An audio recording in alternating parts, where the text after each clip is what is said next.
Hello students. So now we are going to discuss about the useful microorganisms.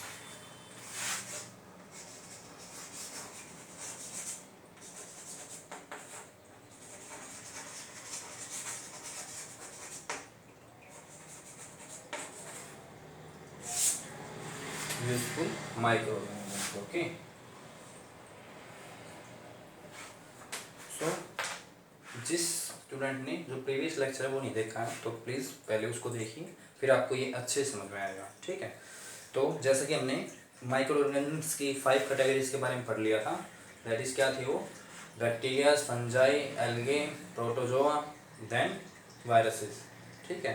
तो अब हम इनके जो माइक्रो ऑर्गेनिजम्स हैं इनके यूजेस के बारे में डिस्कस करेंगे। They are very useful for our life. Okay. So first of all, in preparation of food items. Okay. So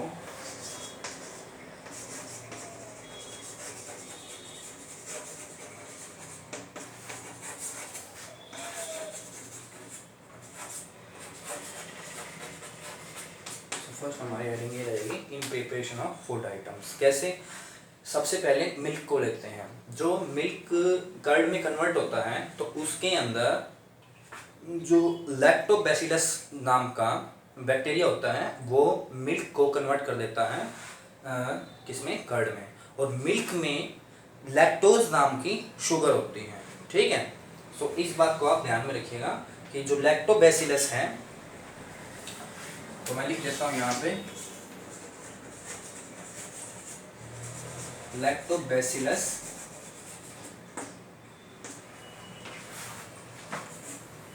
bacteria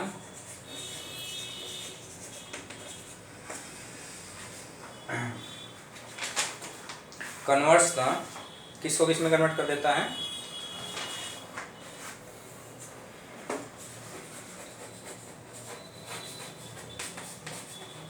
milk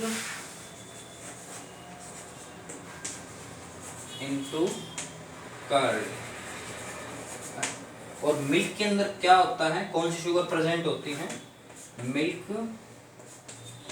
contains lactose. इस बात को ध्यान में रखिएगा, लैक्टोज शुगर एक टाइप की शुगर है ये लैक्टोज, यानी कि मीठापन जो होता है मिल्क का वो लैक्टोज शुगर की वजह से होता है। इस बात को आप ध्यान में रखेंगे। अच्छा, उसके बाद में चीज और पनीर जो बनती हैं उसमें भी आपकी ये कौन हेल्प करता है? लैक्टोबैसिलस ही वर्क करता है। ठीक है ना। तो आप क्या कह सकते हैं?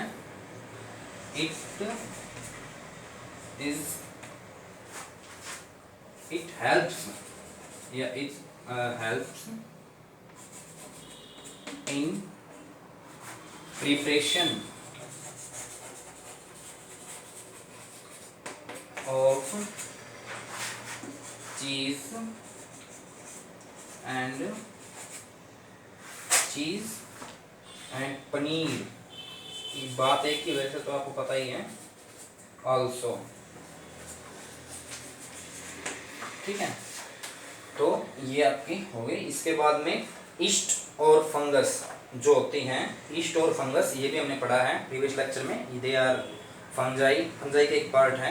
Use to make the bread, cakes, idlis.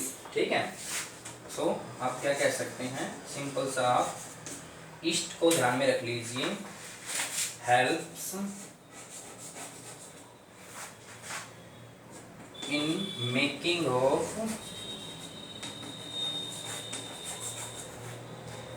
Bread,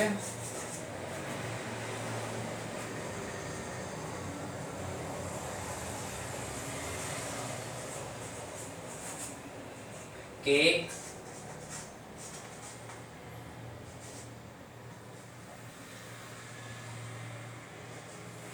ठीक है, एंड इडलीज।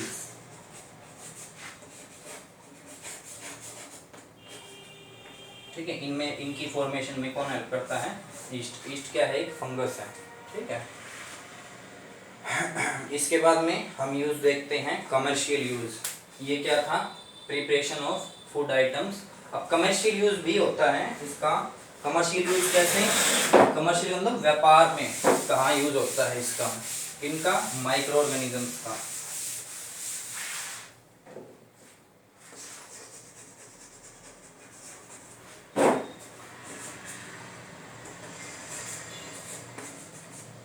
कमर्शियल यूज देखते हैं। फर्स्ट ऑफ ऑल किसमें हेल्प करता है ये?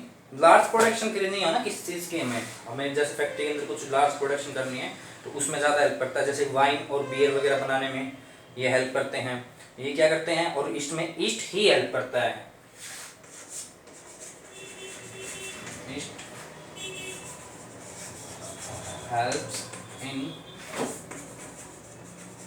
Formation of wine and beer. Okay, तो कमर्शियल यूज हो गया ना। कौन क्या बन रहा है? Wine and beer. Then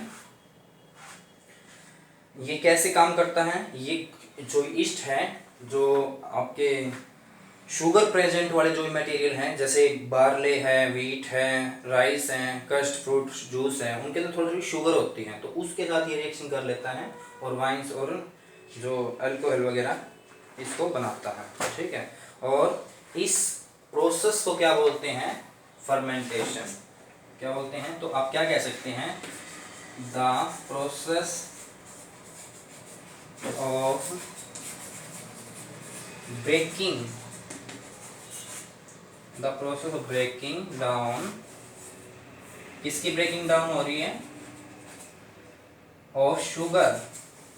sugar किसमें? Of sugar into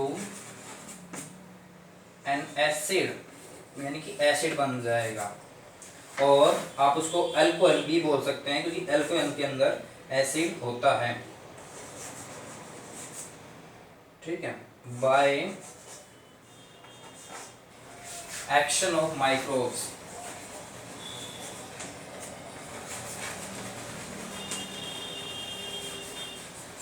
by action of microbes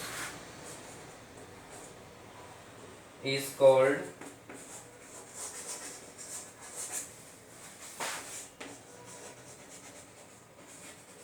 fermentation।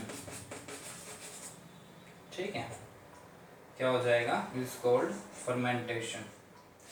ये एक प्रोसेस है, इसको आप स्पेशली ध्यान रखिए। जब भी अल्कोहल वगैरह बनाते हैं तो उसके अंदर यही प्रोसेस यूज किया जाता है। क्या? Fermentation.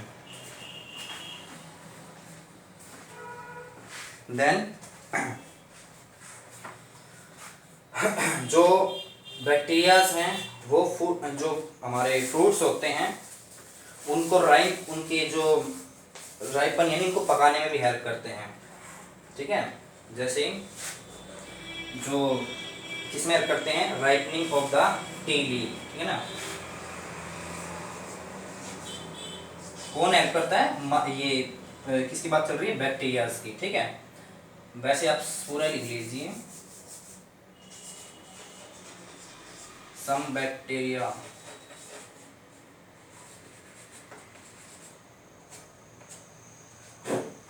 Help in ripening of tea leaves।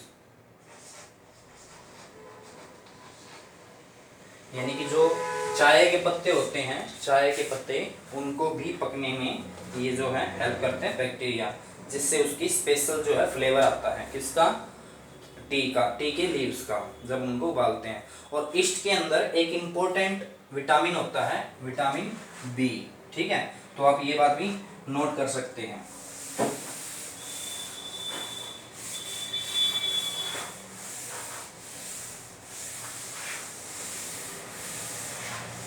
Then बता देते हैं,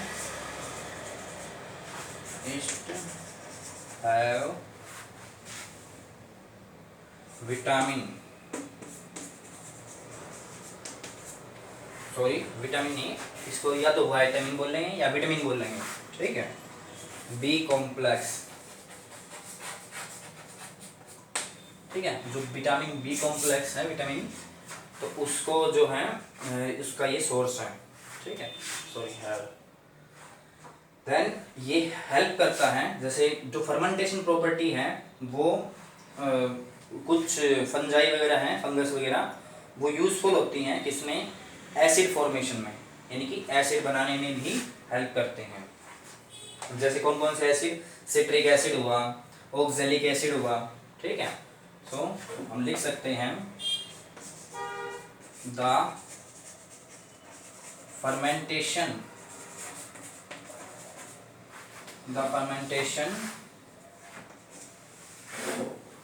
property of some fungi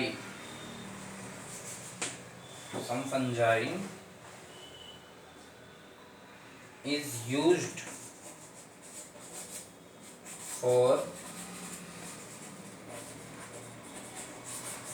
manufacturing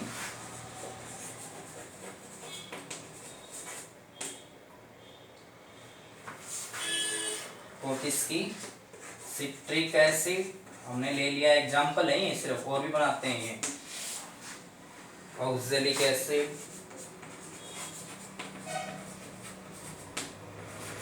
etc, यानी कि जो फर्मेंटेशन प्रोसेस है ये आपका एसिड्स की फॉर्मेशन करने में भी हेल्प करता है। किसकी हेल्प से, फंजाई। फंजाई क्या है, again this is a micro organism, ठीक है। अब और भी बहुत सारे यूज हैं इनके, जैसे जो फर्टिलिटी होती है सोइल की उसको इंक्रीज करने में भी क्या करते हैं, जैसे हमने पढ़ा था राइजोबियम बैक्टीरिया, और कुछ पी प्लांट्स वगैरह पढ़े थे, जो पल्सिस के प्लांट्स वगैरह थे, उनकी नोड्यूल्स जो होती हैं, रूट, उनके जो रूट्स हैं, उनके रूट्स के अंदर जो राइजोबियम बैक्टीरिया वगैरह जो वो अटैच्ड होते हैं, और वो क्या करते हैं, काम क्या होता है, जो नाइट्रोजन होती है एटमॉस्फेयर से वो लेकिन उनको कन्वर्ट कर देते हैं नाइट्राइट में, नाइट्रेट में, ठीक है, जिससे जो अदर प्लांट्स हैं वो उनको कंज्यूम कर लेते हैं और इससे सॉइल की फर्टिलिटी इंक्रीज होती है।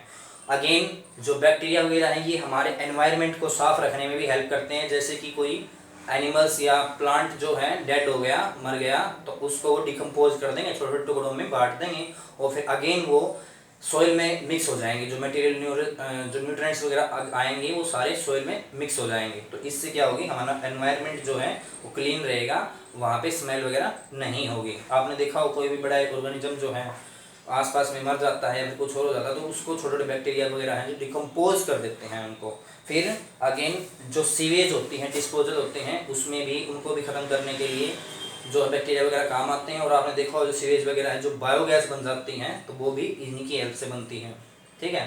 फिर कुछ बैक्टीरिया वगैरह जो हैं वो इंडस्ट्रीज़ में, लेदर इंडस्ट्री में भी काम आते हैं, ठीक है। तो आप इनको याद मतलब दिमाग में रख लीजिए, हम लिखने के लिए इतना काफ़ी है जो मैंने आपको बता दिया है, ठीक है।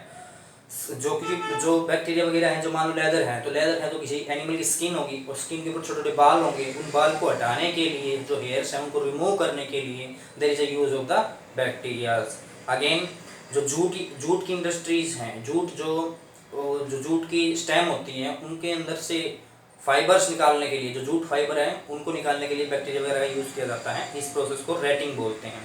अगेन जो बैक्टीरियाज हैं प्रिपरेशन करने में हेल्प करते हैं, किसकी, ये इंपॉर्टेंट है, preparation of the antibiotics. Antibiotics की प्रिपरेशन आपने बुक में पढ़ा होगा, एंटीबायोटिक की प्रिपरेशन करने में हेल्प करते हैं। एंटीबायोटिक्स क्या होती हैं, जो किसी डिजीज़ के अगेंस्ट काम करें, मतलब उनको बैक्टीरिया मान लो हमारे बॉडी के अंदर कोई भी बैक्टीरिया की वजह से डिजीज़ हो गई तो उनसे फाइट करने के लिए जो मटेरियल मेडिसिन वगैरह बनाई जाती है उनको एंटीबायोटिक बोलते हैं, ठीक है। फर्स्ट एंटीबायोटिक जो है डिस्कवर करी थी किसने, पेनिसिलियम अलेक्जेंडर फ्लेमिंग ने, ठीक है। ये पेनिसिलियम थी, उसको डिस्कवर किया था अलेक्जेंडर फ्लेमिंग ने 1928 में, ठीक है। फिर और बहुत सारे यूज़ हैं, बाकी हम आपके लिए इतना ही आज के लिए, थैंक यू।